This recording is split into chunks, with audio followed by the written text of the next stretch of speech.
It's time for Mornings at 8 with Jonathan Mark on AM 1480 WLEA. Oh, well, yes, it is time for Mornings at 8, and here we are on a Tuesday morning. A Tuesday in October. Right now, it's, let me see, what's the temperature, Brian? 52 degrees. 52 degrees on a Tuesday morning. Tuesday. At least it's not Monday, I guess. Okay, fine. Before we do anything else, our sister station, Fun 92.1, on the FM side, it had a block party, a sort of a Halloween-themed block party last night on Erie Avenue. And apparently it was very, very well attended. And we'd like to thank the Hornell PD and the fire department for bringing over candies and goodies. Trick or treat. That's right. Okay, well, that's very nice. Well, let me see. Brian had a story that really got my attention. But hearings are going to be held in the New York Assembly. They're thinking about banning youth tackle football. Banning youth tackle football. And youth would be children ages 12 and under. So New York State is thinking of banning tackle football. Why? Because it's way too dangerous. I don't want to seem insensitive here. Okay? I don't want to seem insensitive, but I don't know what kind of whippification is going on here. Kids love tackle football. They love it. It's fun. So why New York State feels that it has to play a nanny and keep them safe? Kids don't want to be safe. Kids want to be kids, and they want to have fun, and they want to play tackle football. I suppose girls want to play tackle football too. Who knows? But it's fun. I don't know. Now, I played football in high school, and anybody who knows me is going to say, "What? You played tackle football? You played football in high school?" I did, yes. And I thought it was great fun. And the harder, the nastier it was, the better I liked it. And as I said, I'm not exactly the size of an NFL lineman. I'm not. But I thought it was great fun. And up until then, probably starting at 6 or 7 years old, I would go out and play tackle football. So my parents got me the shoulder pads and the pants and the helmet and the whole thing. And I thought it was great fun. As a matter of fact, I really don't remember how old I was, maybe 9 or I guess 8 or 9. And we were playing in a yard, and the sideline was a cyclone fence. So it was impossible to go out of bounds because the sideline was a cyclone fence, And I still have a scar on my wrist, right there. Well, somebody tackled me and just smashed me into the cyclone fence. And in like 2.5 seconds, my arm was covered in blood. This was really a nasty, nasty hit. And so I ran inside. I wanted to get the blood off my arm. So I run in, and my mom and dad are in the kitchen. I ran to the kitchen. They go, "What's going on?" And I said, "Well, hey, I was hitting a little bit of blood here, So I washed all the blood. I still have a scar. And if I was like 8 or 9 years old, how long ago was that? But I still have that scar on my wrist. And I'm kind of proud of it. It's lasted all this time, But to ban football, I don't know about that. But that's New York State. And I believe some other, let me see here. I thought there was a list of other states that have done that. But I guess not. Anyway, so maybe New York State will be the first one to ban tackle football for kids 12 and under. There you go. Very good. Okay, now from there we go to deer stories. I have a whole, 1, 2, 3, 3 deer stories. I think it's 3. And one's really definitely weird. Anyway, if you think of car deer accidents, and boy howdy, there are a lot of them, right? The deer are out, especially at this time of year. Now, deer are always out, but especially so right now. If you get my drift, they're out there, okay, right? So, which county do you think has the most car deer accidents in New York State? Any guesses? Would you say maybe Steuben County? No. Allegheny County? No. Believe it or not, no. The county with the most car deer accidents, according to the AAA, the county with the most car deer accidents, at least in the fourth quarter of 2018, was Orange County, downstate, 581. And that was followed by Monroe County up north here, 469. And in descending order, we have Erie County, Oneida, and Ulster. So during the same period, the fourth quarter of 2016, there were, wow, 9,720 car deer accidents across New York State. 9,720. And that's equivalent to one deer crash every 15 minutes. Right? But it's not Steuben County. I could have sworn it would have been, but I guess not. Orange County. Okay, that's that. Now we have another deer story.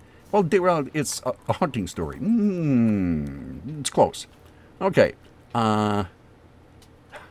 Hunting by using drones. This is from the Albany Times-Union. I didn't know that people hunted using drones. I had no idea. Anyway, it says here, taking a cue from several other states, lawmakers in New York are proposing a ban on the use of drones for hunting. Drones, or unmanned aerial vehicles, aren't equipped with rifles or shotguns, but can be used to spot and even flush game ranging from deer to ducks. So I know they have drones with rockets on them. You know, I don't know if you want to go hunting with, rockets or machine guns or something. But anyway, but they can be used to spot and flush game. And the bill, which would prohibit the use of unmanned aerial vehicles for hunting or taking of wildlife, is co-sponsored by two Long Island lawmakers, Republican Phil Boyle and Democrat Assemblyman Steve Engelbright. It's anathema to the standards of fair chase, says Brian Shapiro, and he's a state director for the Humane Society of the United States, which supports the ban. Now, the measure, however, has been proposed for several years, and the bill memo concedes that the evidence of drones being used for hunting is anecdotal, and is frowned upon by hunters as well as animal rights supporters. I'm not sure that people are doing it, said Joseph Wenth, who serves on the New York Advisory Council for the Quality Deer Management Association, which advocates for white-tailed deer hunting and habitat protection. Todd Waldron, the New York State Chapter chairman of Backcountry Hunters and Anglers, agreed, saying that he hasn't heard of people using drones for hunting, which would be viewed as unsportsmanlike. And I guess it would be, right? Yeah, it probably would be. The concern is to uphold fair chase. And there's an ethical concept of fair chase that we feel is critical, said Waldron, whose group also opposes drones. And still, supporters of the ban say the legislation is more than a solution in search of a problem. It's not a pie-in-the-sky issue, says Shapiro. He notes that other states ranging from Montana and Alaska to New Jersey and West Virginia have already banned the use of drones for hunting. One concern is they could be used to flush wildfowl into the open. A moose was shot after being spotted by a drone in Alaska in 2014, which prompted authorities there to institute their ban. So, anyway, yeah, so they want to ban hunting by drones. And this has got the same thing here. This is kind of weird. I mean, it's kind of sick. Shapiro and others also point to a now notorious incident in 2005 in which a Texas entrepreneur created an internet-based remote control hunting setup. He mounted a .30-06 rifle on a swivel on his private ranch, and for a fee, patrons could go online, control the rifle, and shoot deer or boar. Boy, that's really unfair. The service drew quick condemnation both from anti-hunting and hunting groups alike, and it was shut down. So, conservationists say drones can be valuable tools for surveying wild areas and taking inventories on wildlife, but the technology can be misused. So, they're thinking of banning drones for hunting, and that probably would be just a little unfair. Let me see. Oh, I have another deer story. This is really weird. And this is from ABC News. In what officials are calling a bizarre incident, yeah, I guess, an Arkansas hunter was killed by a deer that he thought he had shot dead. So the deer was fighting back. Thomas Alexander, 66 years old, was hunting near somewhere in Arkansas when he believed he had successfully shot a deer. So Alexander, who lived in the area and was an experienced hunter, was sitting in an elevated deer stand during the state's muzzleloader season. After going down to check on his alleged kill, Alexander soon discovered that the animal was in fact not dead. there was deer blood found on the location where the attack happened. Now, it appears he shot the deer, and he put down his rifle down near the deer stand and walked down to check and make sure it was dead. And that's when whatever happened, said a spokesman for the DEC there. The deer, which was not fatally injured, got back up and attacked Anderson, who suffered several puncture wounds on his body. So this deer attacked the hunter who shot him. Our assumption, Stevens said, the spokesman there, our assumption is the deer did gore him with his antlers. Alexander was by himself and was able to call his family for help, who then called emergency responders, and he later died at the hospital. So officials say it's strange, probably the only time it's ever happened. We did have one in 2016 in southern Arkansas, but that hunter survived. So officials are still looking for the deer. What would it be charged with? I'm not quite sure. It doesn't say here. So anyway, so this guy shoots a deer, and the deer kills him. Wow, okay. And back to more bills in New York State. We have, let me see another one here. And, that's kind of an interesting and sad story there. Doggy bags. Everybody, you go to a restaurant, and you order this, and that, and you go, oh, really? Maybe I ordered just a little too much. So a state bill in New York here, state bill aims to cut back on single-use plastic. Restaurants come back with plastic containers filled with tomorrow's lunch, right? So you go to a restaurant and you want the rest of it put in a doggy bag. And that was the inspiration for new legislation proposed yesterday, Monday, that would allow New Yorkers to bring reusable containers to restaurants or other food establishments to pack up leftovers or take beverages to go. The bill, dubbed the Right to Refill Act, was introduced by Senator Jen Metzger, an Ulster County Democrat, and is expected to be introduced by Assemblywoman Pat Fahey of Albany, a Democrat. And there is currently no law forbidding consumers from bringing their own boxes, cartons, or cups to food establishments, but restaurants can ban the practice at will. So if restaurants can... So you bring your own box, carton, or cup, and the restaurant can say you can't do it. So what's the point in having the bill in the first place? That I really don't understand. Anyway, the idea, of course, is to keep the single-use plastics from entering the environment. But if restaurants can ban the practice at will, why have the law in the first place? Okay, fine, that's that. That's a little hard to understand. This is pretty easy to understand. Everybody needs insurance, right? Yeah, you cannot get by without insurance. Everybody needs insurance. Well, you can do no better in your search for insurance than contact the Ryan agencies. They have offices in Hornell, Jasper, and Wellsville. Your independent insurance agency, right? They are beholden to no one insurance company. They have all these insurance companies at their disposal. And when you walk in and you say, I need this, or I need that, or this and that, they'll go, well, let's check out this company. No, we'll check out that company. Oh, hey, here's a good one. So they do the insurance shopping for you. That's why they're in business. That's what they do. They shop for insurance for you. They are insurance experts. They offer sound, unbiased advice. They're friendly. They're local. They are the Ryan agencies.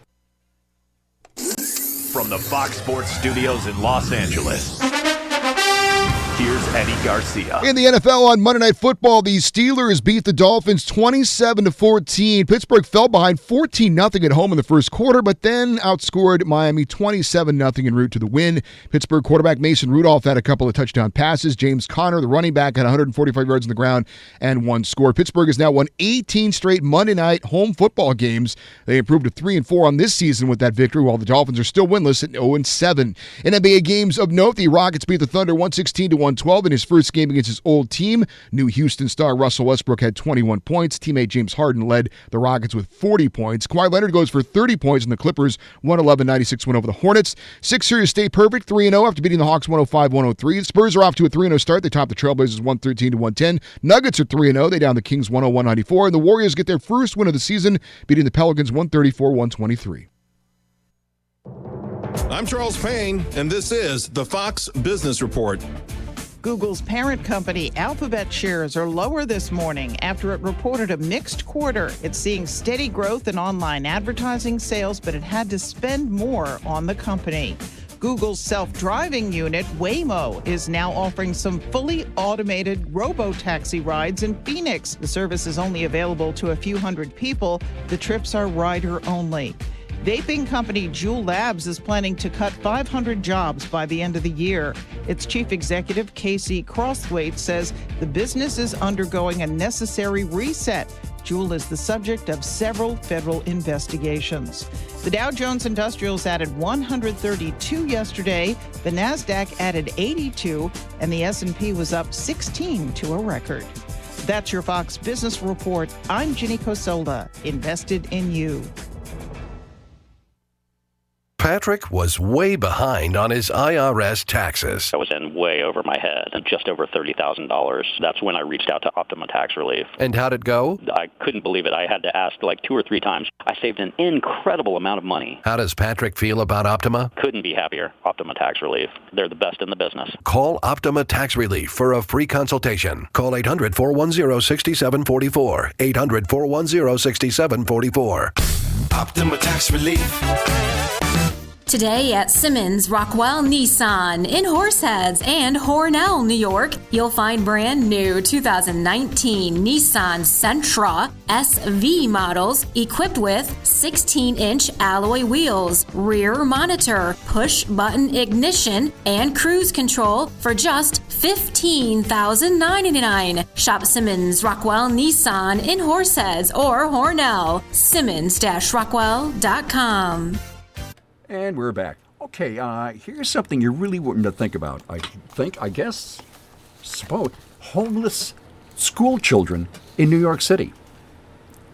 This I got from the New York Post. This is just staggering. But the number of homeless city school kids topped, last academic year, topped 100,000.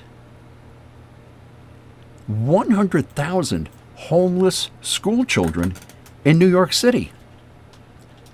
100,000? That's from the State Education Department. Advocates for Children of New York found that 114,085 public and charter students, or 1 in 10, identified as homeless. And of those, 34,000 resided in city shelters, and 73,750 were living in temporary housing with relatives, friends, or other acquaintances. The number of homeless city students in New York City has exploded by 70% in the last 10 years. Wow, who's this? Kim Sweet, the AFC's executive director, said this problem is immense. Man, I guess so.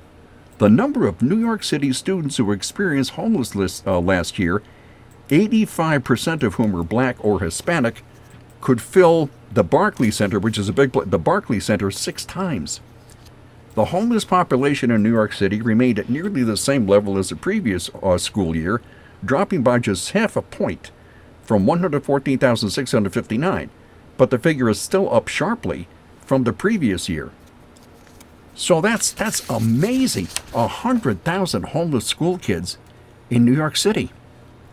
So the question is, why are they homeless? I mean, it could be any one of a number of reasons, I guess. I don't know.